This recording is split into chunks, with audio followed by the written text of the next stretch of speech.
But if the pyramids were built by aliens, like it's either a weird hobby or it's like a landmarker, right? Right. Or it's like it's like a power source. Well, see, but the examples of which Von Daniken has talked about these figurines and these drawings and these carvings can be looked at with the Japanese dogo, which look like astronauts with helmets on, the Egyptian carvings of vehicles that resemble helicopters, the Old Testament visions of angels and wheels in the sky. Those could have been spaceships.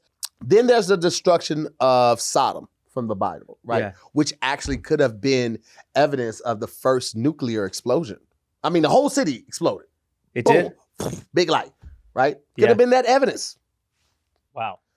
Okay. I'm telling you, very out of the box thinking. Yeah, but I love it. But good enough to sell 6 million copies today. Listen. Let's go. Like, it's more fun than being like, oh, it was actually stone hammers. Like, okay, dork. Why are you being a dork about this? That's like when you tell a great story and you're like, have everyone's attention, and you're like, and then, cut to Thursday, and some dork's like, actually, it was a Wednesday, and we're like, we don't care. This is a good story about a nuke bomb in Egypt. We don't care what day it was. You know what I'm saying? Like, shut up, dork. I'm trying to watch a Marvel movie with a mathematician. It's like, there's no way he could do that fast. Shut the up. Yeah. Okay, let me have this. I'm married. I've been married for 12 years. Okay? My daughter's not doing what I thought she was doing. There's no college in the future. Let me have this Marvel movie. Actually, BB-8 would never be able to roll on sand. Thank you, Neil deGrasse Tyson. Okay. He's your favorite person, right? Oh, I love Neil. Oh, you love him. Big like Jay-Z? fan. Like, you want to spend an evening with Neil and Jay-Z? Oh, my gosh. Yeah. Neil, he had me, man. He had me. I was the biggest fan in the world until he started coming for fiction. And I was like, dog, nobody cares. What are you doing? What are you doing? Oh, you mean to tell me that the Sandman isn't real? Give me a break. I mean, you know what I'm saying? Hey, listen, he's just sharing his knowledge, man. You don't have to pick up everything that he's putting down. Then use it for good.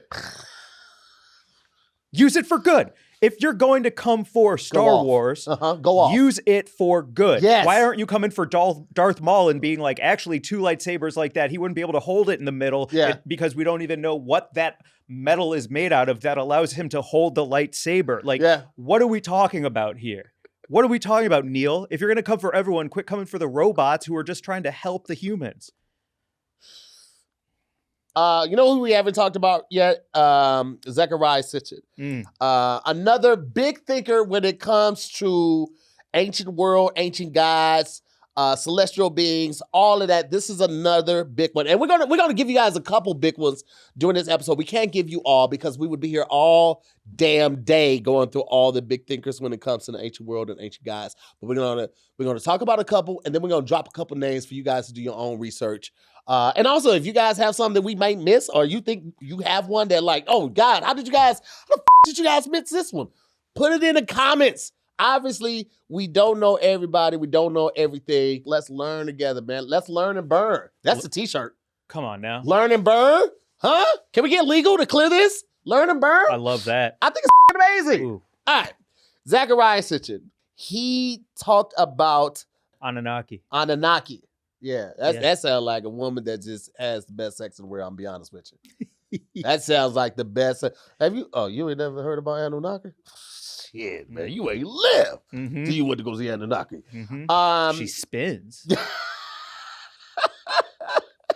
Well, he believes that these are extraterrestrials that came from a secret planet, and they came here thousands of years ago to genetically engineer humans and harvest gold from our planet. Now, in this theory, they came here, genetically engineered us. Yep. To make us slaves. Yep. To harvest gold for them. And then they left because of the Arctic melted, right? But even with that, I'm entertained. I'm intrigued a little bit, but it's like you got the power to engineer humans to make us from nothing. And you don't have a power to just like create a machine that could just harvest gold on its own, like detect it and harvest it. Because it seemed like that would be easier. You tell 100 humans, dig over here in this plot until you find some gold. They're going to do it, but they're also going to get tired. They're going to get fatigued. It would seem easier to create whatever spaceship technology used to get here, Yeah. and make a gold digging machine, like a Boston Dynamics gold digging machine. The little dog, the 4-legged thing. Yeah. But again, this is me. I'm always going to push back. I'm always going to play devil's advocate. I'm always going to have questions. I will say real quick, if we want to get even deeper into the Anunnakis, check out our episode on lizard people, because that whole thing is about human reptile humanoid hybrids. So if you want to get a deep dive into there, go to that up. We'll drop a couple other names for you guys to just look up when you get some free time, or if you want to do it down, you just pin it. You know what I'm saying? Robert Temple, who has a book called The Serious Mystery, and that looks at the Dogon people of Mali, who he claims possess advanced astronomical knowledge about the Sirius star system based on their alleged encounter with aliens more than 5,000 years ago. All I heard was the word Mali. And I think I might have said that wrong. It might be Mali. I said Mali, is it the country? M-A-L-I. Oh, yeah. Yeah. That was my fault. My bad. I'm sorry. I didn't mean to get you guys salivating at home. You heard that and was like, you know what? I should call. Mm-hmm. Yeah. On Signal. Yeah.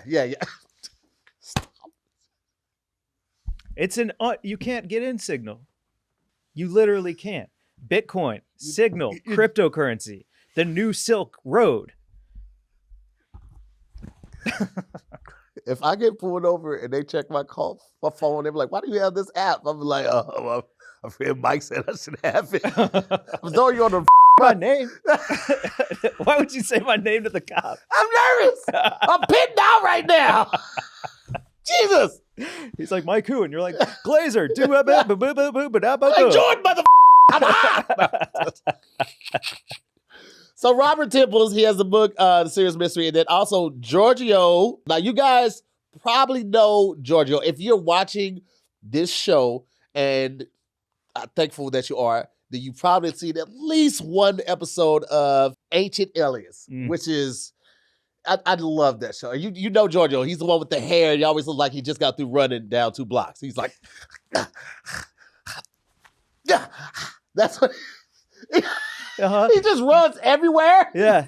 It's like the beam is like always pulling him a bit. Yeah. I'm telling you, like, I guarantee it's some chick that just loves nerds. It was like that wild ass hair. Yeah. Like he ran here and just stuck his finger in the electrical socket. Oh my gosh. Post probe. Yeah. I love post probe. What is wrong with you? A little bit like that. That's how I would look. Okay. Well, that's how you would look at the post-probe? Post-probe, I'm probably going to look like that a little bit. I can see that because you'll be like, like it's like trying to scoot up the bed and then you get up, your hair is all over. I can see that. Maybe I'm a fan.